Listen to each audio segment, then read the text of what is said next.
الله وكفى والسلام على عباده الذين اصطفى. اللهم انفعنا بما علمتنا وعلمنا ما ينفعنا وزدنا علما. سبحانك لا علم لنا إلا ما علمتنا إنك أنت العليم الحكيم. أعوذ بالله من الشيطان الرجيم. بسم الله الرحمن الرحيم.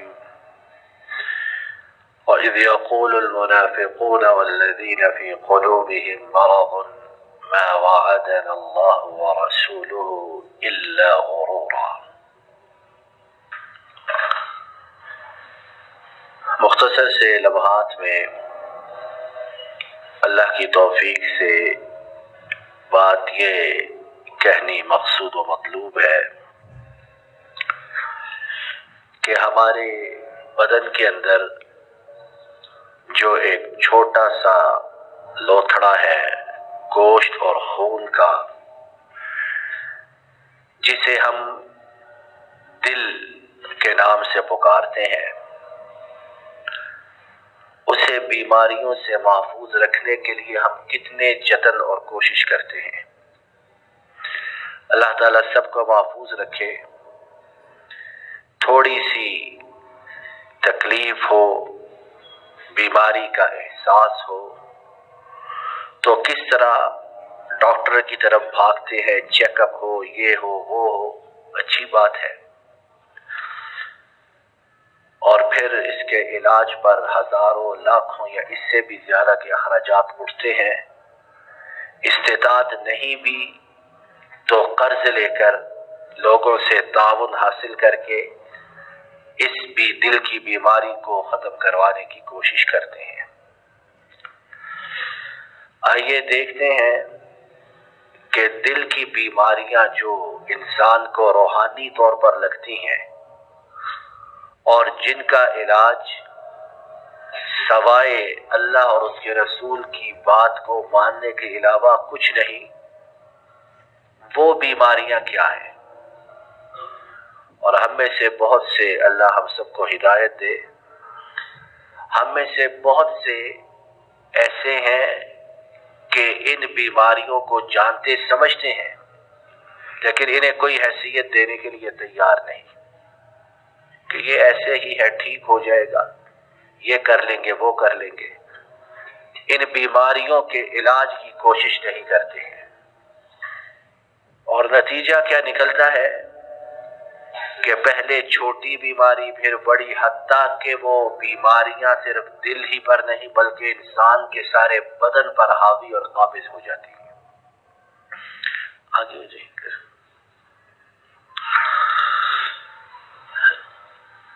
مختصر سے وقت میں 3 4 5 بیماریاں دیکھتے ہیں جو ہمارے معاشرے میں بہت عام ہیں، بہت کامن ہے، لیکن ہم ان سے بہت زیادہ غافل اور لاپرواہ ہیں۔ آپ بھی اگر تشریف لیے مل کر بیٹھنا سنت ہے۔ پہلی بیماری جو ہم میں بہت زیادہ ہے، کہنے والوں میں، سننے والوں میں، اور اللہ تعالی ہم سب کو محفوظ رکھے، دل اتنے سخت پتھروں سے بھی زیادہ ہو چکے ہیں کہ اللہ کی پناہ۔ نماز میں 3 جہری نمازیں ہیں، فجر، مغرب، عشاء، کیسی کیسی آیات کی تلاوت سنتے ہیں، جنت کی، اللہ کے انعامات کی، جنت میں نوازشات، مہمانیوں کی، اسی طرح جہنم، اس کا عذاب، وعیدیں، لیکن کتنا اثر ہوتا ہے۔ بلکہ اللہ معاف کرے، بہت سے تو ایسے بھی ہیں کہ تھوڑی سی تلاوت لمبی ہو جائے، کہتے ہیں ہمیں تو بہت کام ہے، یہ مولوی صاحب تو فارغ ہیں، یہ تو گھنٹہ تلاوت کرتے رہے، ہمیں انہوں نے کہاں باندھ کر رکھا ہوا ہے۔ بجائے یہ کہ وہ آیات اثر انداز ہوں، ہم اپنی کایا پلٹ کریں، الٹا ہم جان چھڑانے کی کوشش کرتے ہیں۔ اور کتنی دفعہ دیکھا گیا ہے، نہ جانے اسباب کیا ہے، لیکن دیکھنے میں آیا ہے کہ بہت سے نہیں کہنا چاہیے، وہ مبالغہ ہے، کچھ لوگ ایسے بھی ہیں کہ نماز کی طوالت سے، لمبے ہونے سے بچنے کے لیے اپنی نماز پڑھ کر چلے جاتے ہیں کہ تلاوت نہ سننی پڑے یا لمبی نماز میں شریک نہ ہونا پڑے۔ کیا دلوں کا حال ہے یہ؟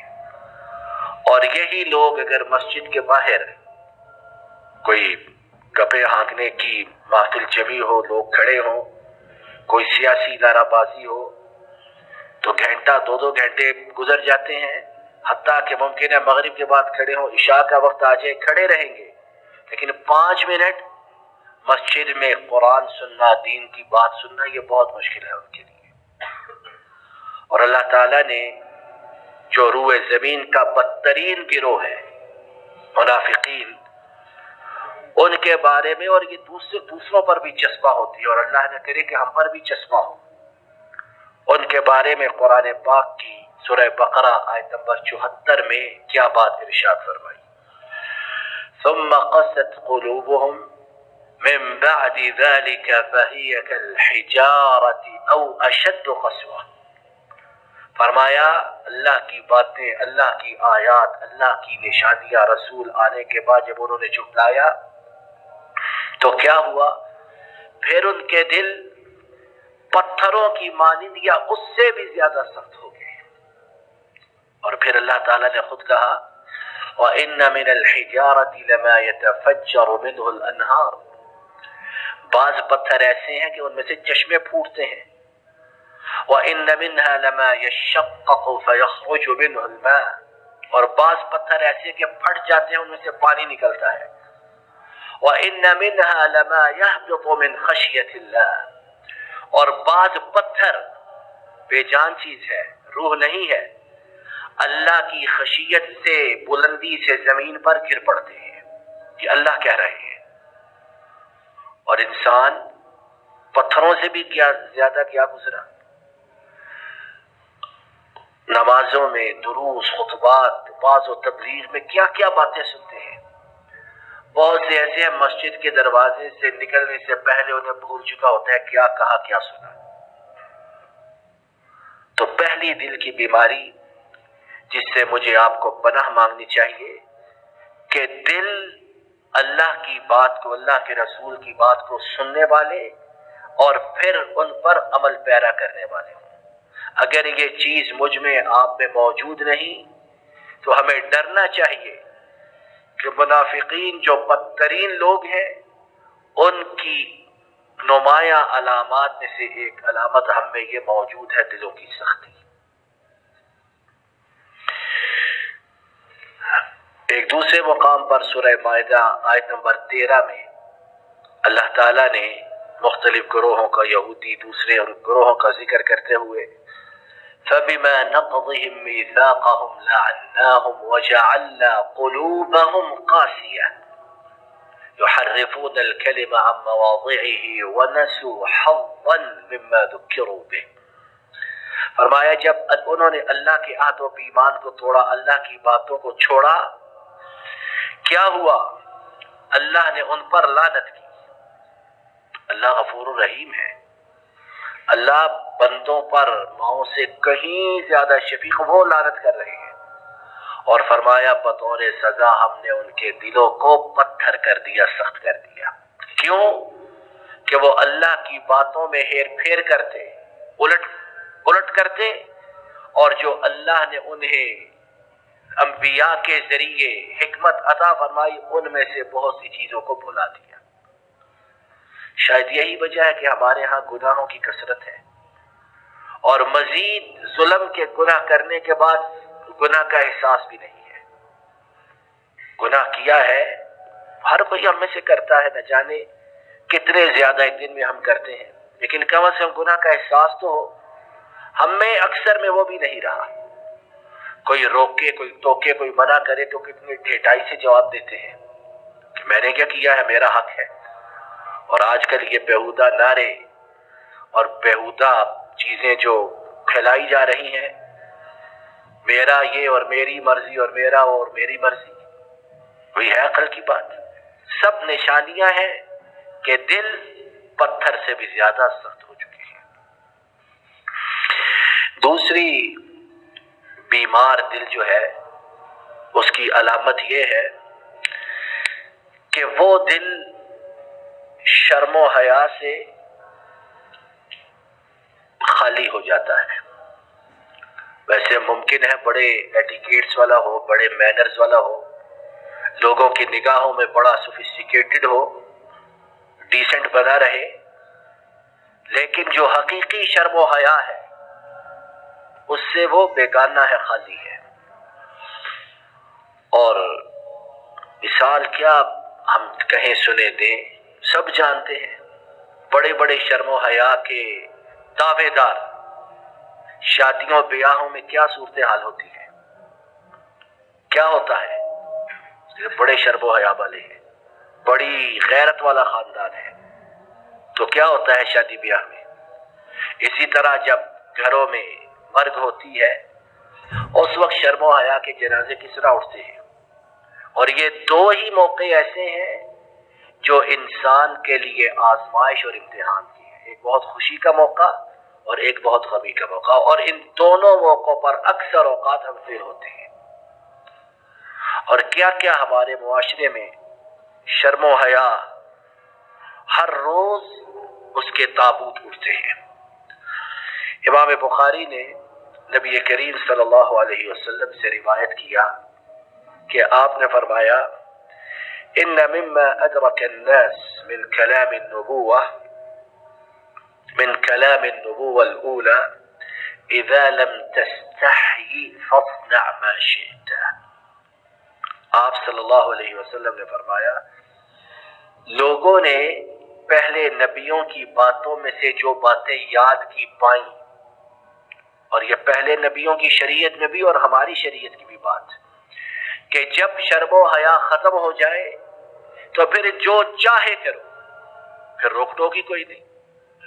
جب شرم و حیا ہی اٹھ گئی تو پھر روک ٹوک کاہے کی ہے، ختم بات۔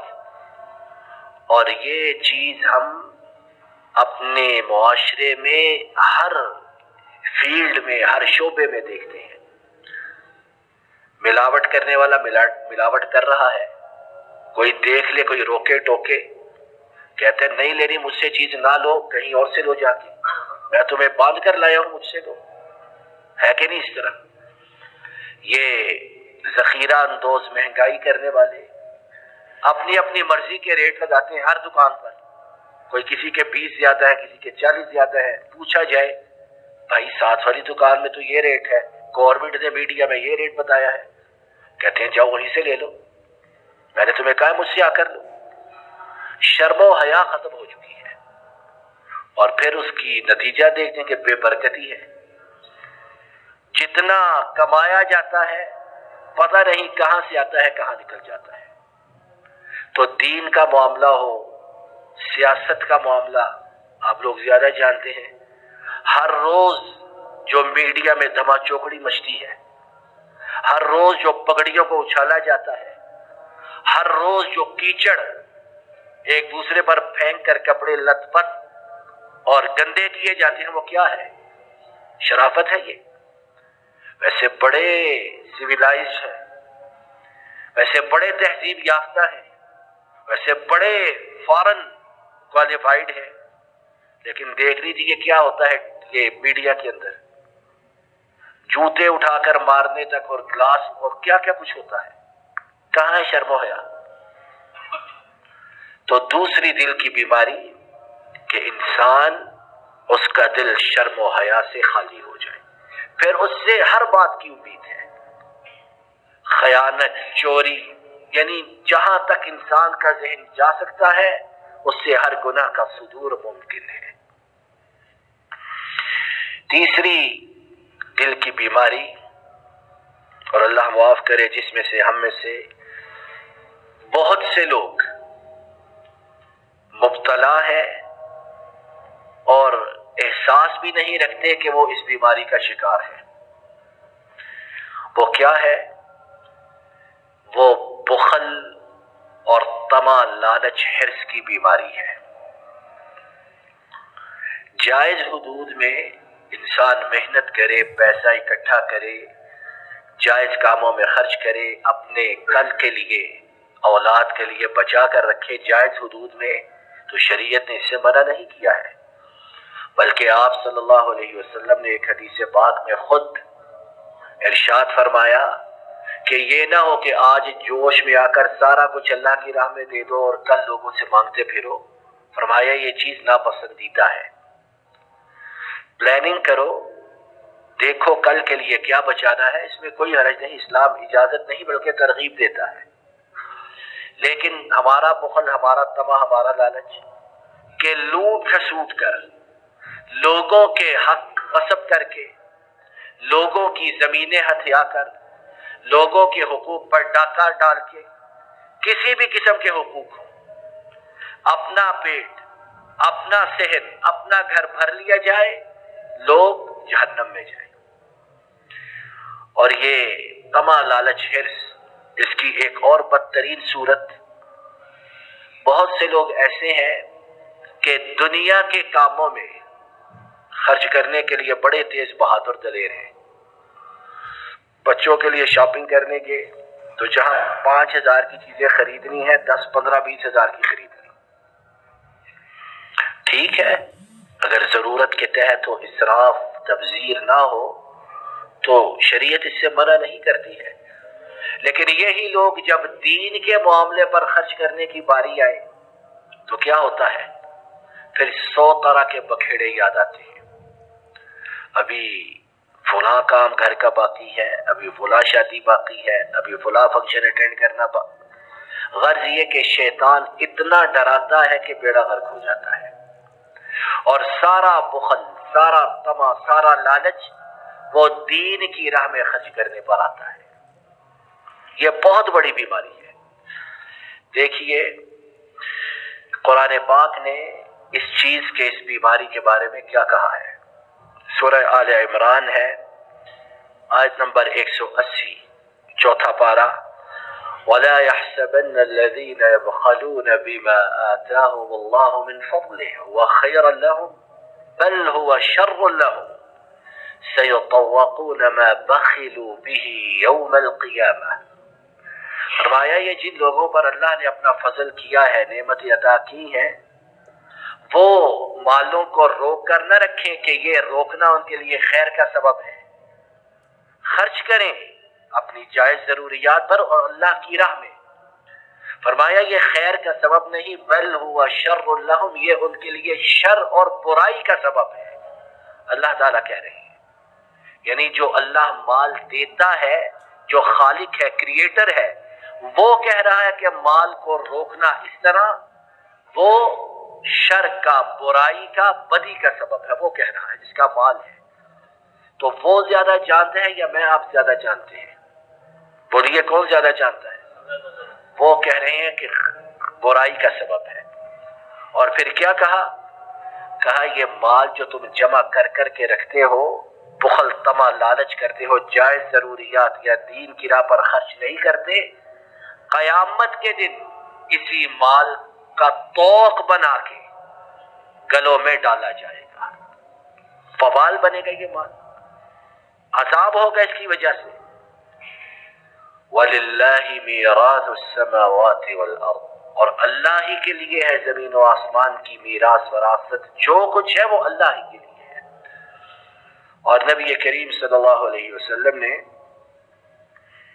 ایک حدیث پاک میں پہلی امتوں کے ہلاک ہونے کی ایک بہت بڑی وجہ، سبب، اسی بخل اور طمع کو قرار دیا ہے۔ امام مسلم نے آپ صلی اللہ علیہ وسلم سے روایت کی، آپ نے فرمایا اتقوا الشح فإن الشح أهلك من كان قبلكم۔ آپ نے فرمایا لوگوں بخل، طمع، لالچ سے بچ جاؤ، اس سے رک جاؤ، خبردار اس کے قریب مت پھٹکو۔ کیوں کہ یہ بخل، طمع، لالچ جو ہے اس نے تم سے پہلی قوموں کو، امتوں کو ہلاک کیا ہے۔ مسلم کی حدیث ہے، کوئی کچی پکی بات نہیں، تم سے پہلے ہلاک کیا ہے اس طمع اور لالچ نے پہلی امتوں کو۔ تو اللہ نہ کرے کہ ہمارے اندر بھی یہ بیماری موجود ہو اور ہمارے ہمارا ملک ویسے ہی غربت، فقر، افلاس، علاشی میں بے انتہا اوپر جا رہا ہے دن بدن۔ یہ سڑک پر نکلیں، مرکز میں جا کر گاڑی روکیں، کس طرح چاروں طرف سے لوگ بھاگنے کے لیے آتے ہیں، کسی سگنل پر روکیں، کس طرح پیشہ ور بھی ہیں ان میں جن کا یہ پیشہ ہے، لیکن بہت بڑی تعداد ایسی بھی جو حقیقی معنوں میں ایک ایک لقمے کو ترستی ہے۔ اگر یہ بخل، طمع، حرص، لالچ کی بیماری موجود نہ ہو تو حالات بہت زیادہ بہتر تو اگر نہ بھی ہو تو کم از کم اس طرح نہ ہو جس طرح کے اب ہے۔ ذخیرہ اندوزی، مال جمع کرنے کی حرص، اس نے انسان کو کہیں کا نہیں چھوڑا، نہ دین کی پرواہ، نہ اخلاق کی پرواہ، نہ مروت کی ہے، کچھ بھی باقی نہیں رہتا۔ پھر حلال حرام سب راستے انسان کو ٹھیک لگتے ہیں، اور پھر اس کی وجہ سے جرائم کا جو تناسب ہے، کرائم ریٹ جو ہے وہ کس طرح اوپر جاتا ہے۔ تو یہ تین باتیں ہم نے اللہ کی توفیق سے سنی، دل کی بیماریوں کے متعلق۔ وقت ختم ہوا چاہتا ہے، انہی پر اکتفا کرتے ہیں۔ اللہ تعالیٰ اپنے فضل و کرم سے ہمیں دل کی ان 3 بیماریوں سے بطور خاص اور دل کی دوسری تمام روحانی جسمانی بیماریوں سے اپنے فضل و کرم سے نجات عطا فرمائے۔ کبھی بھی یہ بیماریاں، یہ برائیاں ہمارے اندر پیدا نہ ہو، اور اگر پیدا ہو چکی ہیں تو رب العالمین اپنے فضل و کرم سے ہمیں آج اس مبارک مجلس سے اٹھنے سے پہلے ہی نجات پانے کی توفیق عطا فرمائے۔ اللہ تعالیٰ اپنے فضل و کرم سے ہمارے گناہوں کو معاف فرمائے، ہماری بیماریوں پریشانیوں کو دور فرمائے، آنے والے مصائب سے، آنے والی مشکلات سے ہماری حفاظت فرمائے۔ جن بیماریوں میں، آفات میں، مشکلات میں ہم پھنس چکے ہیں ان سے ہمیں مکمل طور پر نجات عطا فرمائے۔ اپنے فضل و کرم سے ہمارے ملک کی حفاظت فرمائے، ہمارے ملک کے بہی خواہوں کو، دین کے سچے حقیقی علمداروں کو سرفراز و سربلند فرمائے، ملک و ملت کے غداروں کو، دشمنوں کو نیست و نابود فرمائے۔